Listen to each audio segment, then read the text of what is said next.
Goal! അടിപൊളി goal. യാസിക്ക goal അടിച്ചിരിക്കുകയാണ്. അദ്ദേഹം വല്ലാത്ത കഴിവ് തന്നെ. അദ്ദേഹത്തിന്റെ നടത്തണ്ടോ, മോഹൻലാൽ നടക്കുന്നതല്ല, ചരിഞ്ഞ് കിടക്കുകയാണ്. ക്ഷീണിച്ചിട്ടില്ല, പതഞ്ഞ് വരികയാണ്. ഇവിടെ ഒരാളിരിപ്പുണ്ട്.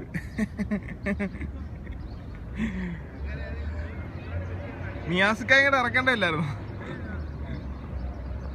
ഷെറഫ് പറമ്പിലെന്തേ? എന്താ അവിടെ വേദന എടുക്കുന്ന? പിടിച്ചോ?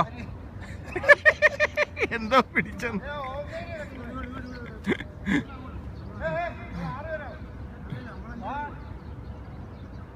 ആള് കൂടിയാ പോടേർക്ക. ചുമ്മാ ഞാൻ ഇവിടെ ഇരിക്കുന്ന എനിക്ക് ഇഷ്ടപ്പെടുന്നില്ല. മോളിഞ്ഞോ ഓടിയോ ചക്കര മോളിഞ്ഞോ. ഇവിടെ വന്നിരി. നമ്മളെ ഫിറോസിന്റെ മോള് വെള്ളം കുടിക്കാന്നോ?